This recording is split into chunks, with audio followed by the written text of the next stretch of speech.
Hi అండి అందరికీ. ఏంటి డోలు మేళంతో వస్తున్నాం అనుకున్నారా? మరేం లేదండి. నిన్నైతే మా ఉచ్చిలి గ్రామంలో శ్రీ విజయదుర్గ అమ్మవారికి వార్షికోత్సవ వేడుకలైతే చాలా ఘనంగా అయితే జరిగాయండి. మా ఊరి జనమందరం అయితే అమ్మవారు మొదట వెలిసిన చోటు నుంచి అమ్మవారికి అభిషేకాలు చేయడానికి బిందెలతో కలిసి నడుచుకుని అయితే వెళ్తున్నాం. ఇక గుడి దగ్గరికి అయితే వచ్చేసాం. మా ఉచ్చిలి దుర్గమ్మవారిని ప్రజలందరూ కూడా ఎంతో దైవంగా అయితే కొలుస్తారండి. జనాలందరూ కూడా అమ్మవారికి ఎప్పుడు అభిషేకం చేయాలని ఎదురు చూస్తూ అయితే ఉన్నారండి. ఇంక మేమైతే గుడి చుట్టూ 3 సార్లు బిందెలతో అయితే ప్రదక్షిణాలు చేశామండి. మనం ఏ కార్యక్రమం చేసినా ముందుగా చేయాల్సింది విఘ్నేశ్వరుడి పూజ. ఇంక మేమందరం కలిసి విఘ్నేశ్వరుడి పూజ చేసి, అలాగే కుంకుమ పూజ చేశామండి.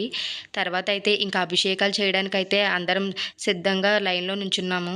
జనమందరూ కూడా అమ్మవారికి ఎప్పుడు అభిషేకం చేయాలని ఎంతో సంతోషంగా అయితే చూస్తున్నారు.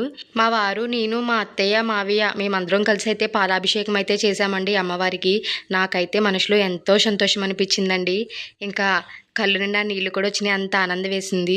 ఇంక ఈ కార్యక్రమం అయితే ప్రజల ఆనందాలతో ఎంతో బాగా అయితే జరిగిందండి. ఇంకా చివరిలో మేమైతే అందరం ఫొటోస్ అయితే దిగాం. వీడియో చూసిన ప్రతి ఒక్కరూ లైక్ చేసి ఫాలో చేయడం అయితే మర్చిపోకండి. యూట్యూబ్లో అయితే సబ్స్క్రైబ్ చేయండి ప్లీజ్.